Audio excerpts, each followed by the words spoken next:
This is me Punesh Kumar Timre, and in today's class of artificial intelligence, we have to go for the topic A-star algorithm with example.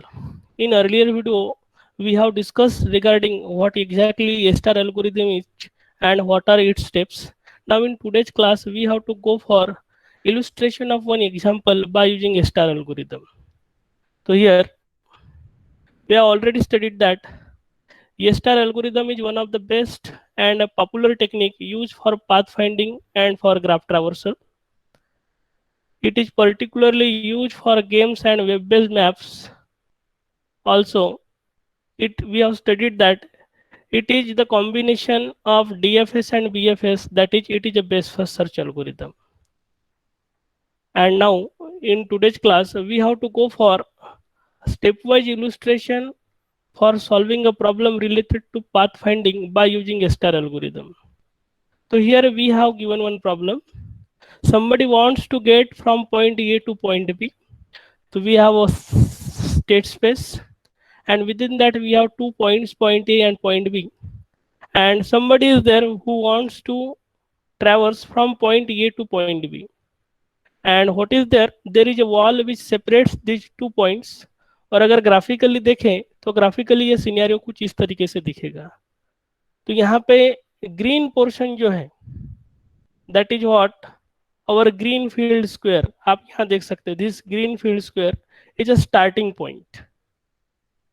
Then whatever the red field square is there, this red field square is our ending point, and in between these 2 points there is a wall which is indicated by blue field square.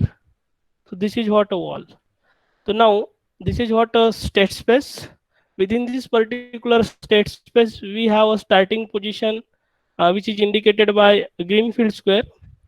We have a goal state indicated by red field square, and in between these 2 points there is a wall. This wall is indicated by blue field square. And now what we have to do? We have to reach from this particular node, initial node, to this goal node. That is what a red node. Now how to solve this particular problem? For that we have to apply Gestar algorithm is here. तो particularly इस particular problem को solve करने के लिए जब कभी भी हम ये स्टार एल्गोरिदम लगाएंगे तो हमारा जितना भी स्टेट स्पेस है, इस स्टेट स्पेस को हमने डिवाइड करके रखा है बाय यूजिंग वेरियस स्क्वायर्स. तो जितना भी स्पेस है उस स्पेस को हमने ग्रिड्स में डिवाइड कर दिया, और आप देख सकते हैं वर्टिकल लाइन और हॉरिजेंटल लाइंस ड्रॉ करके पूरे स्टेट स्पेस को हमने अलग अलग ग्रिड्स में डिवाइड करके रखे. And now this grids are the states, and this particular green portion will indicate the start state, and this red portion will indicate the goal state. Now whenever we want to apply A-star algorithm, तो we have already studied कि A-star algorithm 2 step में work करता है. और first step is initialization phase. तो initialization phase starts with the open containing only the initial node, and then we have to evaluate the initial node as we have to set g equals to 0. Then we have to compute the heuristic score h by using heuristic function, and then we have to compute the final score f, that will be the addition of g and h. And finally we have to set the closed list to empty list. तो particularly initialisation phase में हमें 2 list open बनानी पड़ती है, एक open list और close list. तो open list में हम इनिशियल नोड को ऐड कर देते थे और क्लोज लिस्ट को एम्प्टी लिस्ट करके सेट करके रखते थे. और जो हमारा इनिशियल नोड था उस इनिशियल नोड के लिए ह्यूरिस्टिक स्कोर कैलकुलेट करते हुए जी का वैल्यू 0 सेट करते थे, एच का वैल्यू ह्यूरिस्टिक फंक्शन से ऐड करते थे, जबकि फाइनल स्कोर जो रहेगा that will be the addition of G and H. तो this was the step number 1. And particularly whenever we want to apply step 1 to this particular problem, तो यहाँ पे इनिशियल स्टेट को कहीं ना कहीं हमें इवेल्युएट करना पड़ रहा है. और इनिशियल स्टेट को जब हम इवेल्युएट करेंगे तो इवेल्युएट करते वक्त हमें जी स्कोर कैलकुलेट करना है, एच स्कोर कैलकुलेट करना है और एफ स्कोर कैलकुलेट करना है. तो ये स्कोर कैसे हम कैलकुलेट करेंगे? तो for that we have some assumption. तो here we have some assumption regarding the path scoring. So ultimately what happens whenever we will apply A-star algorithm over here, the key point is to determine which square to use when figuring out the path and this is particularly computed by the heuristic function f, that will be the combination of g and h, where g is the moment cost to move from the starting point a to given square on the grid following the path generated to get there, and h is the estimated movement cost to move from that given square on the grid to the final destination point b. This is often referred as a heuristic function. तो particularly हो क्या रहा है कि अगर हम किसी एक नए नोड को जनरेट करते हैं तो इनिशियल नोड से करंट नोड तक आने के लिए एक्चुअल कॉस्ट कितना लगा, that is what given by capital G, whereas currently हम जिस नोड पे है उस नोड से डेस्टिनेशन वाले नोड तक के जाने के लिए एस्टिमेटेड कॉस्ट कितना लगेगा, that will be computed by one heuristic function, that is what called as H. और ये दोनों का कॉम्बिनेशन जो रहेगा that will be the final heuristic score. तो this is what the innovation which we are applying in star algorithm. इससे पहले जितने एल्गोरिदम्स हमने देखे थे, जैसे कि बेस्ट फर्स्ट सर्च एल्गोरिदम था, वहाँ हमने बोला था कि सिंपली हम एक ह्यूरिस्टिक वैल्यू अटैच कर देंगे, and that heuristic value was simply computed by a simple heuristic function. But this is not the case in case of star algorithm. star algorithm में heuristic score जो calculate हो रहा है, that heuristic score is computed on the basis of two kinds of parameter. First one is the actual score which is computed by g, whereas second one is the heuristic score which will be calculated by h, और ये दोनों का combination जो रहेगा वो final heuristic score हमें देगा। Next, how to compute this heuristic score G. तो ह्यूरिस्टिक स्कोर जी का मतलब, ह्यूरिस्टिक स्कोर जी कहने से अच्छा हम कहेंगे कि next we how to go for how to compute this G score. तो जी स्कोर क्या है, तो जी स्कोर के बारे में हमने देखा कि G is the movement cost to move from the starting point to the given score. Actually initial node से करंट नोड तक के आने के लिए एक्चुअल कॉस्ट हमने जो ट्रैवर्स किया है that is what called as G. और जनरली जी कैलकुलेट करने के लिए इस पर्टिकुलर एग्जांपल में we will assign the cost of 10 to each horizontal or vertical square and a cost of 14 for a diagonal movement। तो particularly ये scenario कुछ इस तरह का रहेगा, आप यहाँ पे देख सकते हैं कि करंटली मान के चलो कि हम इस नोड पे हैं, जैसे आप देख सकते हैं यहाँ पे ग्रीन वाला स्क्वायर जो है, ये अगर हमारा करंट नोड है, अब इस करंट नोड से मूव करने के लिए हमारे पास टोटल 8 पॉसिबिलिटीज है, four, two horizontals, two verticals and four diagonals. तो इस तरह के टोटल 8 पॉसिबिलिटीज है। तो 8 पॉसिबिलिटी में एक तो हम हॉरिजेंटली चलेंगे या फिर वर्टिकली चलेंगे या फिर डायगोनली चलेंगे। तो अगर हम वर्टिकल मूवमेंट परफॉर्म करते हैं या हॉरिजेंटल मूवमेंट परफॉर्म करते हैं तो उसके लिए जो कॉस्ट लगेगा फॉर वन स्क्वायर और फॉर वन ब्लॉक, तो ये एक स्क्वायर अगर हम ट्रैवर्स करते तो for one square it will take cost of 10 if a movement is either vertical or horizontal, whereas अगर हम वन स्क्वायर डायगोनल मूवमेंट अगर परफॉर्म करते तो now it cost will be equals to 14। तो हमें यहाँ पे ध्यान रखना है कि जब हमें जी वैल्यू कैलकुलेट करना रहेगा तो जी वैल्यू कैलकुलेट करने के लिए हॉरिजेंटल मूवमेंट या वर्टिकल मूवमेंट अगर हम परफॉर्म कर रहे हैं और हम एक ब्लॉक या एक स्क्वायर अगर आगे जा रहे हैं तो हमें जो कॉस्ट लगेगा दैट विल बी 10। और अगर हम डायगोनल मूवमेंट परफॉर्म कर रहे हैं तो डायगोनल मूवमेंट परफॉर्म करने के लिए जो कॉस्ट लगेगा that will B 14। Then next we have how to compute heuristic score h। तो heuristic score h क्या होता है ये समझ लेते हैं। तो here h can be estimated in the variety of h। तो एग्जैक्टली ये चीज जो है ये हमारा ह्यूरिस्टिक वैल्यू है, और ये ह्यूरिस्टिक वैल्यू कैलकुलेट करने के बाद हमारे पास अलग अलग तरीके हो सकते हैं। इनमें से हमने जो मेथड फॉलो किया है that is what called as Manhattan method, या फिर इसको मैनहट्टन डिस्टेंस भी बोलते हैं। तो मैनहट्टन डिस्टेंस हम कैसे कैलकुलेट करेंगे, तो here we calculate the total number of squares moved horizontally और vertically to reach the target square from the current square, ignoring the diagonal movement and ignoring any obstacles that may be in the way। तो generally heuristic value calculate करते वक्त हम क्या कर रहे हैं कि अगर करंटली हम किसी नोड पे है और उस नोड से डेस्टिनेशन नोड तक के पहुंचने के लिए अगर हमें ह्यूरिस्टिक स्कोर अगर एस्टिमेट करना है तो ये ह्यूरिस्टिक स्कोर एस्टिमेट करते वक्त हम सिंपली चेक करेंगे कि करंट नोड से डेस्टिनेशन नोड तक के पहुंचने के लिए आइदर बाय परफॉर्मिंग वर्टिकल और हॉरिजॉन्टल मूवमेंट हमें कितने स्क्वायर्स क्रॉस करने पड़ रहे हैं या कितने स्क्वायर्स हमें ट्रैवर्स करना पड़ रहा है। और इसमें हम डायगोनल मूवमेंट बिल्कुल भी परफॉर्म नहीं करेंगे, और साथ साथ जितने भी ऑब्स्टेकल्स बीच में आ रहे हैं, जैसे कि हमने इस पर्टिकुलर एग्जांपल में देखा था कि वॉल वहां पे दिया हुआ है, तो वॉल टाइप के अगर ऑब्स्टेकल अगर आ रहे हैं तो ये ऑब्स्टेकल को हमें क्या करना है, इग्नोर करना है। और ये इग्नोर करते हुए जो कुछ भी हम हॉरिजेंटल या वर्टिकल मूवमेंट परफॉर्म करेंगे that will be the estimated heuristic score H. तो नाउ जितने भी हम स्क्वायर क्रॉस करेंगे वो हर सिंगल स्क्वायर को मल्टीप्लाई करेंगे 10 से and that will give just the heuristic score H. तो here we have to apply step 1 of A star algorithm to solve this particular problem. तो जैसे कि हमने देखा था कि ह्यूरिस्टिक्स येस्टर एल्गोरिदम का स्टेप 1 जब हम अप्लाई करते हैं तो step 1 is about the initialization. और इनिशियलाइजेशन में we have to start with open containing only the initial node and then we have to evaluate the value of initial state as g will be equals to 0. We have to compute the h value and then we have to compute the final heuristic score as g plus h and we have to set close list as empty list. तो ये सारी चीजें हम perform करेंगे for given problem. तो here what we have to do, आप यहाँ देख सकते हैं कि ये हमारा स्टेट स्पेस है। तो इस पर्टिकुलर स्टेट स्पेस में हमारा इनिशियल स्टेट कौन सा रहेगा, the green square. And that's why what we have to do, suppose अगर हम इस पर्टिकुलर स्टेट को स्टेट अगर ये कहते हैं तो now it will become a initial node और इनिशियल नोड की वैल्यू क्या रहेगी ए।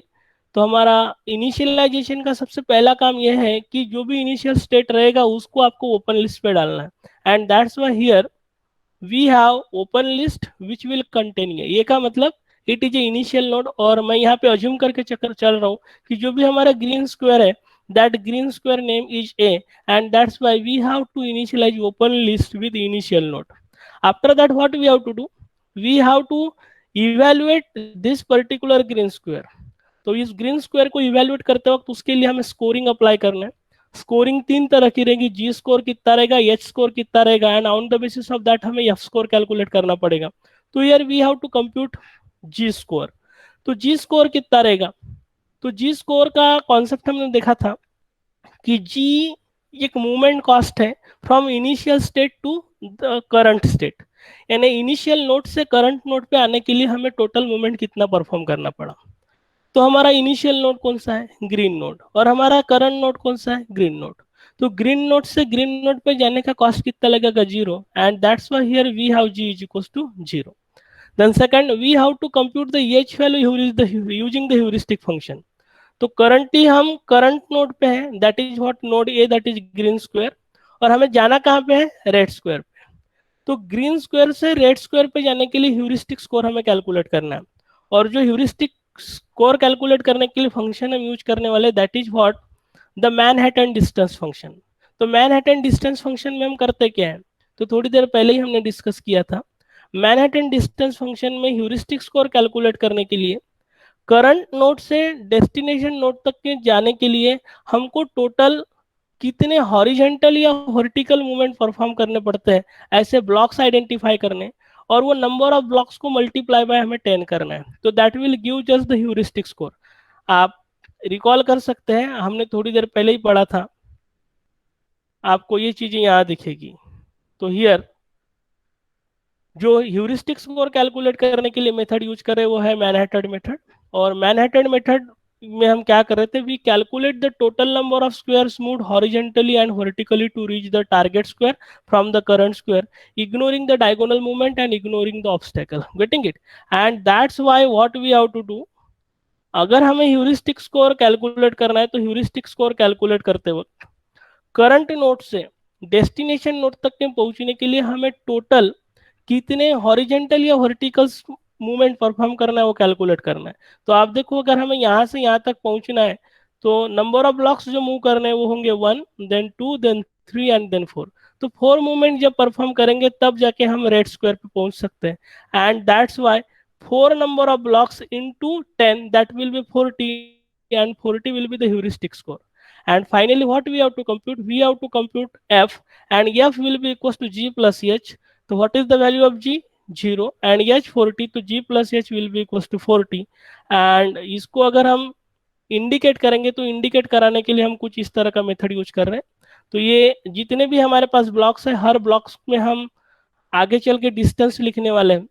तो डिस्टेंस लिखने का तरीका ऐसा है कि this is what a current node, और करंट नोड में जी स्कोर जो रहेगा वो लोअर लेफ्ट कॉर्नर में रहेगा, एच स्कोर जो रहेगा वो लोअर राइट कॉर्नर में रहेगा, जबकि ये दोनों का एडिशन जो रहेगा वो अपर लेफ्ट कॉर्नर में रहेगा। तो आप देख सकते हैं this is G square, this is H square, g square and h square, and this is what g plus h, that will be equals to f square. So in this way we have done the evaluation for current initial state, and after that what we have to do, we have to set the closed list to the empty list. So here we have closed list which is set as empty list. So this is about the step 1 of star algorithm, and now we have to go to step 2. तो here we have to step 2, और step 2 जो है वो हमारा iterative steps है। तो step 2 में particularly हमने देखा था इससे अर्लियर वाले वीडियो में जहाँ पे हमने स्टार एल्गोरिथम देखा था कि स्टेप 2 टोटल 3 पार्ट में डिवाइडेड है। Step 2A, 2B and 2C। 2C फिर से 2 पार्ट में डिवाइडेड था, 2C1 एंड 2C2। तो सारे स्टेप्स हम 1 बाय 1 देखेंगे, और फिर इस पर्टिकुलर प्रॉब्लम को सॉल्व करने के लिए सारे स्टेप्स इटरेटिवली 1 बाय 1 लगाएंगे। तो हमने इनिशियलाइजेशन ऑलरेडी कर चुके हैं, that is what the step number 1, और अभी स्टेप नंबर 2 इटरेटिव स्टेप है, और ये इटरेटिव स्टेप हमें तब तक लगाना है जब तक के हमें गोल स्टेट नहीं मिल जाता। तो जनरली 2 तरह के स्टॉपिंग क्राइटेरिया होते हैं। पहला स्टॉपिंग क्राइटेरिया ये होता है कि जब आपको गोल मिल जाए, या फिर जब आपका ओपन लिस्ट पूरी तरह से एम्प्टी हो जाए। And that's why in step number 2 what we have to do, we have to check whether we got the goal state और नॉट। अगर गोल स्टेट नहीं मिला तो फिर हमें चेक करना है कि आपका ओपन लिस्ट एम्प्टी हो गया क्या। दोनों में से कोई भी कंडीशन अगर फुलफिल अगर हो रहा है तो वी हैव टू स्टॉप। जब गोल स्टेट मिल जाएगा तो हम सक्सेस रिटर्न करेंगे, और अगर हमारी ओपन लिस्ट बिना गोल फाइंड आउट किए ही एम्प्टी अगर हो रही है तो then we have to report the failure. Otherwise what we have to do, we have to pick the node on the open with lowest f value, and that particular node will be called as a best node. तो अगर ना ही तो आपका open list empty हुआ है और ना ही आपको गोल स्टेट मिला है, तो ऐसी सिचुएशन में हम क्या करेंगे, जितना भी हमारा ओपन लिस्ट होगा उस ओपन लिस्ट में से एक नोड को उठाएंगे, और वो नोड कौन सा रहेगा जिसका फाइनल स्कोर एफ सबसे कम रहेगा, and that particular node will be treated as a best node. और बेस्ट नोड को हम ओपन से निकाल के सीधा क्लोज लिस्ट में डाल देंगे, and this particular step is called as 2A। And after that what we have to do, we have to check जो भी बेस्ट नोड हमने निकाला वो बेस्ट नोड हमारा कहीं गोल स्टेट तो नहीं है। अगर गोल स्टेट है तो फिर हमें एग्जिट करना है और सॉल्यूशन रिटर्न करना है। अगर ऐसा नहीं है तो then we have to generate all the successors of best node. This is what called as step number 2B। तो इस तरह से स्टेप 2A और स्टेप 2B अप्लाई करना पड़ेगा। और सिंपली आपको ध्यान यहाँ रखना है कि स्टेप 2A में हमने सिंपली चेक किया क्या हमारा ओपन लिस्ट एम्प्टी है क्या। अगर ओपन लिस्ट एम्प्टी नहीं है तो उनमें से बेस्ट नोड निकालना है, और जो भी बेस्ट नोड रहेगा वो ऐसा नोड रहेगा जिसका ह्यूरिस्टिक स्कोर सबसे कम रहेगा, यानी एफ स्कोर सबसे कम होना चाहिए, that will be treated as a best node. और स्टेप नंबर 2B में हम बेस्ट नोड को इवेल्युएट करते हैं क्या वो गोल स्टेट है क्या। अगर गोल स्टेट नहीं होगा तो फिर उसके सारे सक्सेसर्स हम जनरेट करते हैं। तो this was about step 2A and 2B। And now what we have to do, step 2A का स्टेप वाइज इलस्ट्रेशन हम यहाँ पे स्टडी करेंगे। तो स्टेप 2A क्या था वो हमने ऑलरेडी स्टडी किया है, and therefore what we have to do, step 2A में हमें सिंपली चेक करना है क्या हमारा ओपन लिस्ट एम्प्टी है क्या। तो अभी हमारा ओपन लिस्ट एम्प्टी था क्या, तो आप देख सकते हैं हमारे ओपन लिस्ट में क्या है, नोड ए है, और ओपन लिस्ट में नोड ए होने की वजह से नोड ए आपका गोल स्टेट है क्या, नहीं है। और नोड ए गोल स्टेट अगर नहीं है तो फिर आपको ओपन लिस्ट में से उस नोड को निकालना है जो बेस्ट नोड होगा। अब आपके ओपन लिस्ट पे एक ही नोड है, दैट इज नोड नंबर ये, और नोड नंबर ये एक ही नोड होने की वजह से वही बेस्ट नोड रहेगा। And therefore here we have to treat this particular node A as a best node. और नोड ए को बेस्ट नोड अगर हम ट्रीट करते हैं तो after that what we have to do, we have to remove it from open and we have to place it into close list. And therefore finally whenever we will apply this step number 2A, तो step number 2A apply करने के बाद आपका best node जो है वो open list में से निकल के सीधा क्लोज लिस्ट में आ जाएगा। तो this is about the step number 2A। And now we have to go for step 2B। अब स्टेप 2B में क्या करते हैं, तो स्टेप 2B में जो भी बेस्ट नोड हमने निकाला था उस बेस्ट नोड को इवेल्युएट करते हैं क्या बेस्ट नोड कहीं आपका गोल स्टेट तो नहीं है। अगर बेस्ट नोड अगर आपका गोल स्टेट अगर होगा तो फिर हम सक्सेस रिटर्न करते हैं, और अगर नहीं होगा तो फिर उसके सारे सक्सेसर जनरेट करने के लिए जाते हैं। तो आप यहाँ देख सकते हैं स्टेप नंबर 2 में हम इवेलुएट करेंगे क्या आपने जिस नोड को बेस्ट नोड बोला था कहीं वो गोल स्टेट तो नहीं है। अगर गोल स्टेट है तो रिटर्न करेंगे सॉल्यूशन और हम एग्जिट करेंगे, अगर नहीं है तो we have to generate the successor of this best node. तो this was step number 2 B. तो नाउ हियर आप देख सकते हैं, केयरफुली देखिएगा कि इनिशियल स्टेट कौन सा था हमारा, ग्रीन नोड। और इनिशियल नोड जो हमारा ग्रीन नोड था उसको हमने ओपन लिस्ट पे रखा है।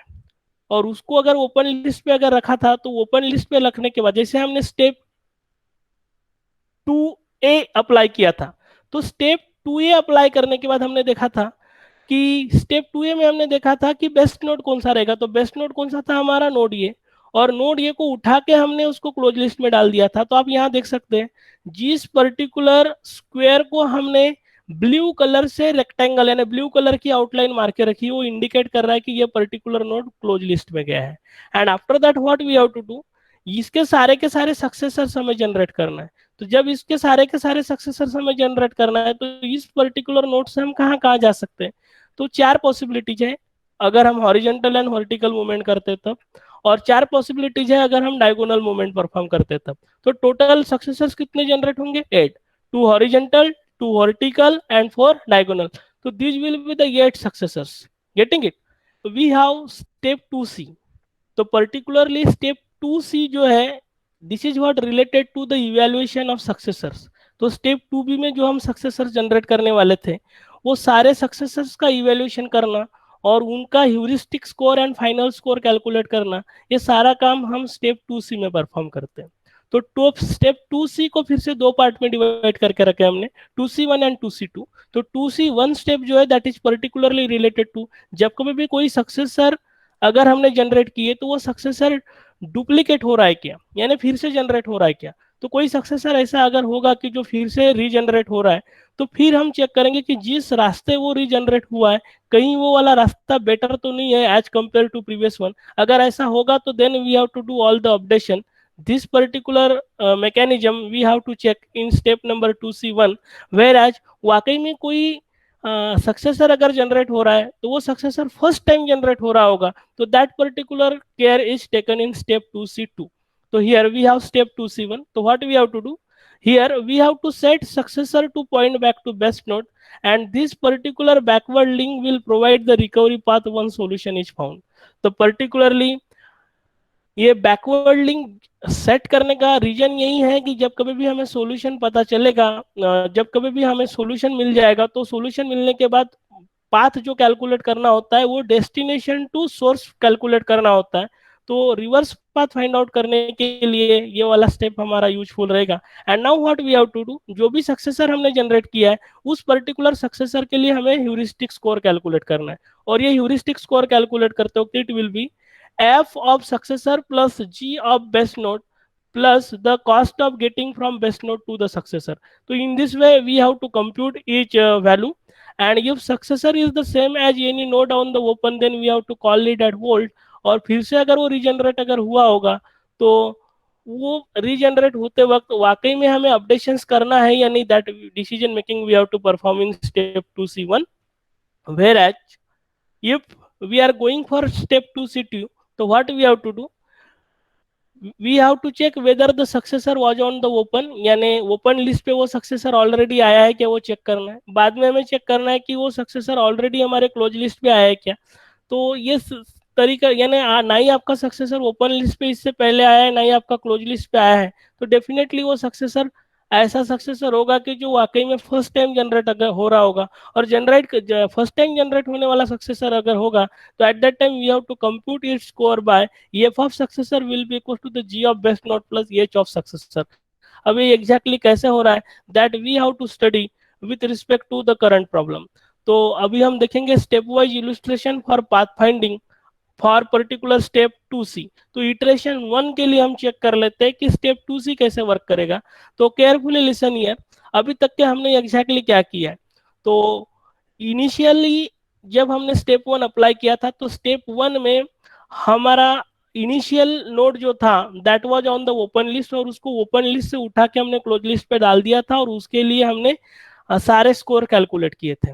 फिर step two iteration, step number 2 में जब गए तो स्टेप नंबर 2A परफॉर्म किया, 2B परफॉर्म किया, और अभी हम 2C में। तो 2A में क्या किया था, तो 2A में क्या किया, पर्टिकुलरली ये जो नोट था ग्रीन नोट, इस ग्रीन नोट को हमने क्लोज लिस्ट में डाल दिया था। और क्लोज लिस्ट में डालेंगे इसका मतलब है कि उसको इंडिकेट कराने के लिए हमने यहाँ पे ब्लू कलर का आउटलाइन बना के रखा हुआ है। Getting it?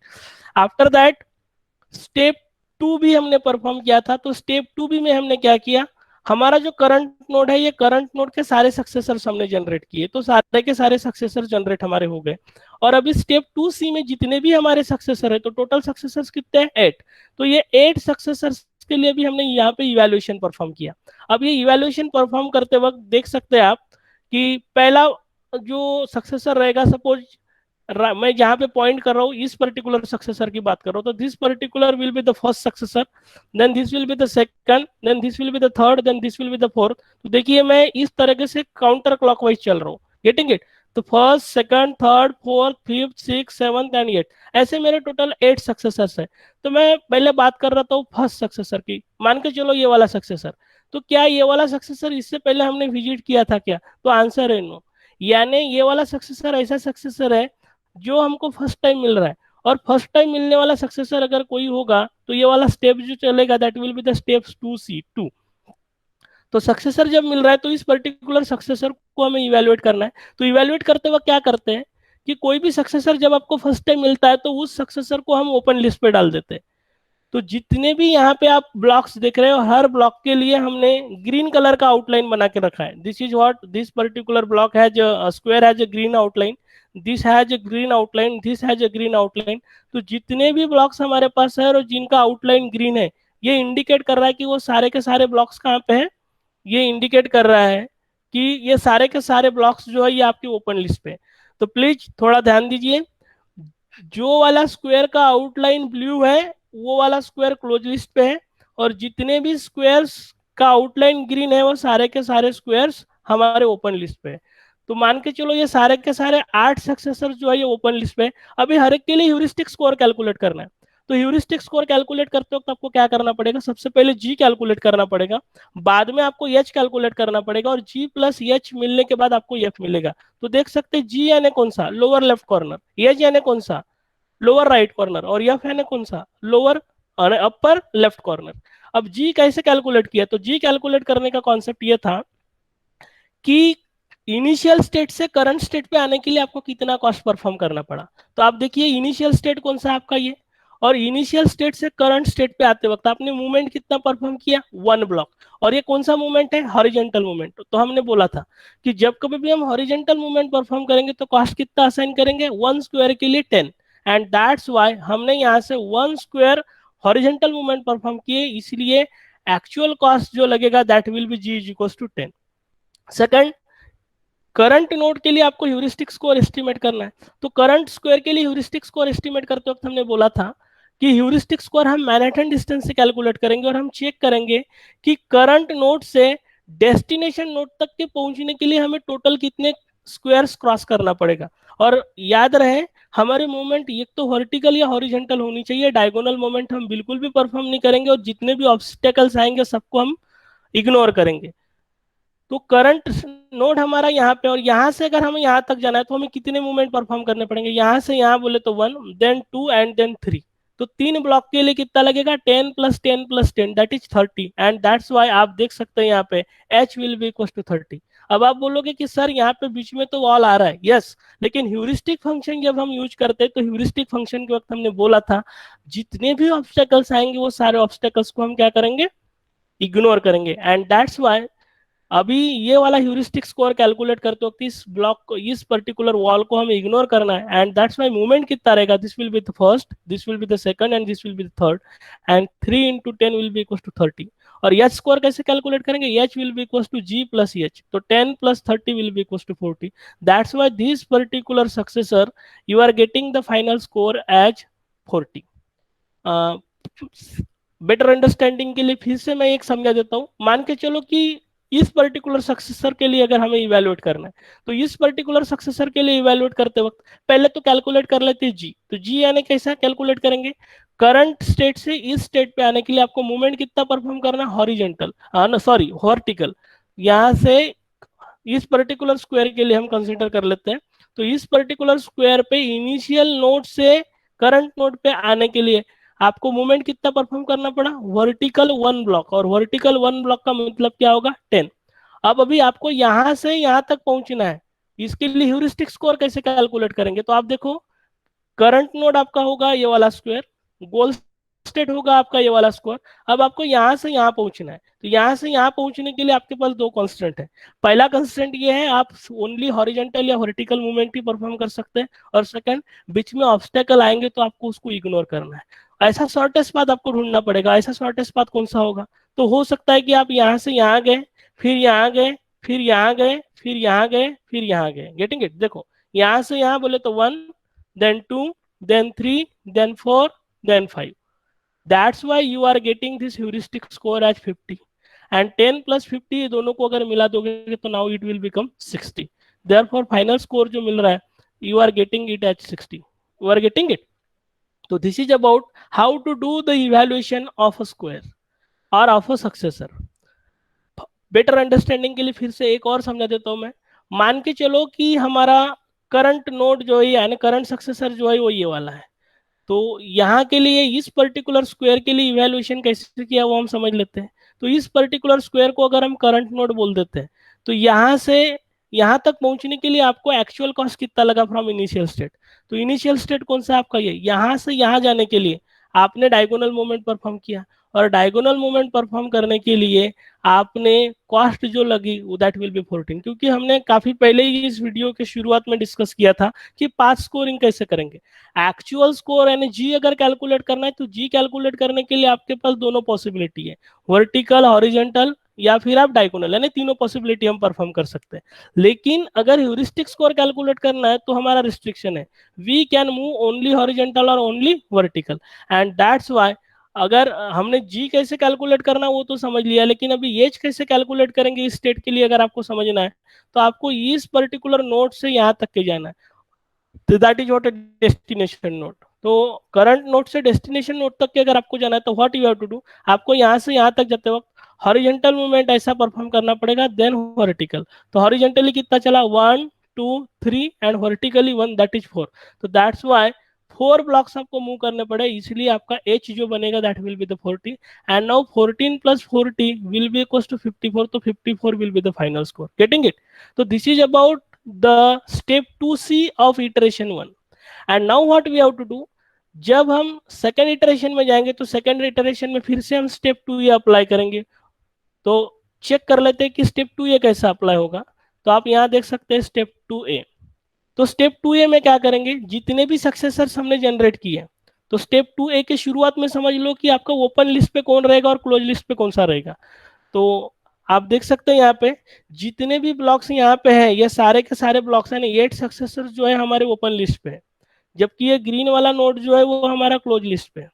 तो अभी जब हम स्टेप 2A अप्लाई करेंगे तो स्टेप 2A में क्या करना पड़ेगा, स्टेप 2A में ये जितने भी हमारे पास में ओपन लिस्ट पे नोट्स है उनमें से बेस्ट सिलेक्ट करना पड़ेगा, और बेस्ट कौन सा होगा, जिसका ह्यूरिस्टिक स्कोर सबसे कम होगा।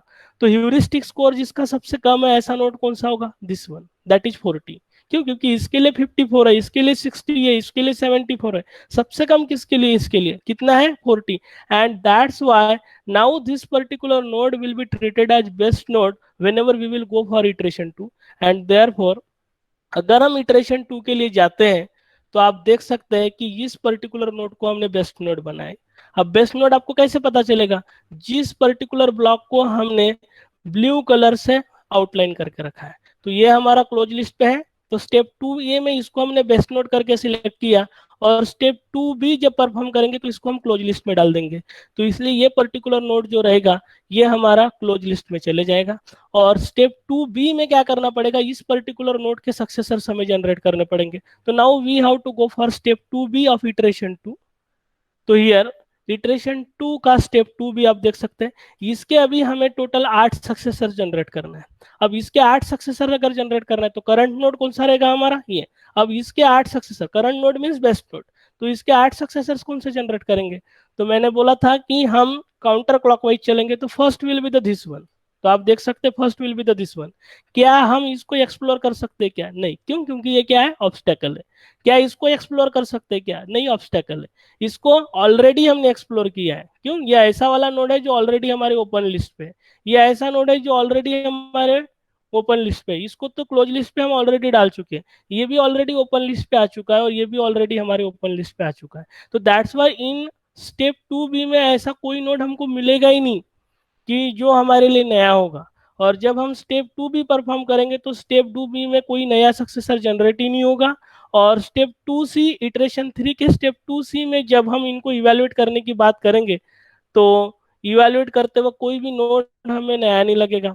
और आगे जब इस पर्टिकुलर प्रॉब्लम को सॉल्व करेंगे तो आपका सैंपल स्पेस कुछ इस तरीके से बनते जाएगा। तो अभी मेरा रिक्वेस्ट है आप सभी से कि आप थोड़ा वीडियो पॉज कीजिएगा और वीडियो पॉज करने के बाद केयरफुली इसको एनालाइज कीजिएगा। एनालाइज करने के बाद धीरे धीरे आपको सारी चीज़ें समझने लगेगी। तो नेक्स्ट इटरेशन के लिए जब आप जाएंगे तो इस पर्टिकुलर नोड के जो 8 सक्सेसर्स है वो 8 सक्सेसर्स में से सबसे बेस्ट आपको ये वाला दिखाई देगा। क्यों? क्योंकि इस पर्टिकुलर नोड के 8 सक्सेसर में इसको आप यूज ही नहीं कर सकते, इसको भी आप यूज ही नहीं कर सकते। इसका वैल्यू 54, इसका 60, ये ऑलरेडी क्लोज लिस्ट पे जा चुका है। ये 60 और ये 54 है, तो आपके पास दो ही पॉसिबिलिटी रहेंगी, either you have to choose this one और either you have to choose this one. अब आपके पास एम्बिग्विटी है, इसको लेने का या इसको लेने का। तो मैंने लोअर वाले को लिया है। क्यों? क्योंकि both the nodes having minimum score that is of 54। क्यों? क्योंकि बेस्ट नोड के लिए दो पॉसिबिलिटी रहेंगी, either to go with this और टू गो विद दिस। तो हमने डिसाइड किया कि हम इसके साथ जाएंगे and that's why now this will become the best node. और इस पर्टिकुलर प्रॉब्लम को अगर आगे आप सॉल्व करोगे तो आगे सॉल्व करने के बाद इसका स्टेट स्पेस कुछ इस तरीके से दिखेगा। तो this is not exactly iteration 3, ये आगे का प्रोसेस है, कोई तो भी रैंडम इटरेशन रहेगा, इस तरीके से आपका स्टेट स्पेस बनेगा। अब इस तरह का स्टेट स्पेस बनते वक्त आप देख सकते हैं कि पर्टिकुलरली किस फैशन में हमारे नोट्स को हमने ओपन लिस्ट में डाला है, तो क्लोज लिस्ट में डाला है। जितने भी नोट्स हमारे ब्लू कलर से आउटलाइन किए हुए ये सारे notes, this one this one this one, ये सारे नोट्स हमारे क्लोज लिस्ट पे जा चुके हैं। जबकि जो वाले नोट्स ग्रीन कलर से आउटलाइन किए हुए हैं ये सारे नोट्स हमारे ओपन लिस्ट पे होंगे। एंड फाइनली ये प्रोसेस को हमें तब तक के चलाना पड़ता है जब तक के रेड नोड हमको नहीं मिल जाता, मीन्स गोल्ड नोड नहीं मिल जाता। तो ये एक सिचुएशन ऐसा आएगा जब इस पर्टिकुलर नोड के, ध्यान दीजिएगा मैं यहाँ पॉइंट कर रहा हूँ इस पर्टिकुलर नोड को, इस पर्टिकुलर नोड के जब आप सारे सक्सेसर जनरेट करेंगे एट द एंड, वो इटरेशन कौन सा होगा, वो इटरेशन हमें यहाँ पे काउंट करना पड़ेगा, नंबर ऑफ कितने होंगे, 1 2 3 4, इस तरीके से जितने भी हमारे नोट्स हमारे क्लोज लिस्ट में ऐड हुए हैं, on the basis of that हमें इटरेशंस कैलकुलेट करना पड़ेगा। तो by after applying all subsequent iteration, finally जब हम इस पर्टिकुलर नोड को, नोड के 8 नेबर्स जब हम इवेल्युएट करेंगे तो इसके 8 नेबर्स कौन से होंगे, this one this one this one. तो ये वाला जो नोड होगा ये वो वाला नोड है जो ऑलरेडी फाइनल नोड है।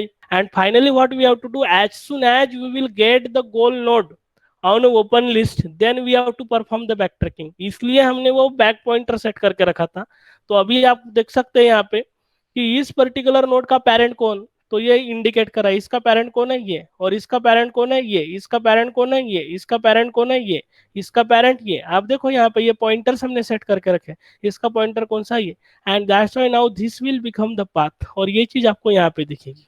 क्यों? क्योंकि ये पॉइंट कर रहा था इसको, ये पॉइंट कर रहा था इसको, ये पॉइंट कर रहा था इसको, ये पॉइंट कर रहा था इसको, ये पॉइंट कर रहा था इसको, इस पॉइंट कर रहा था इसको। तो this is about the step wise illustration of ये स्टार एल्गोरिदम। तो बेसिकली जब कभी भी स्टार एल्गोरिदम हम अप्लाई करेंगे तो ये स्टार एल्गोरिदम अप्लाई करते वक्त हमें स्टेप 1 और इटरेटिवली स्टेप 2 अप्लाई करते जाना है। और इटरेटिवली स्टेप 2 अप्लाई करते वक्त एवरी टाइम हमें बेस्ट नोट सिलेक्ट करना, और बेस्ट नोट सिलेक्ट करने के बाद उसके जितने भी सक्सेसर्स होंगे ये सक्सेसर्स को इवेल्युएट करते हुए हमें आगे बढ़ना है। तो this was all about the step wise illustration of star algorithm. Thank you.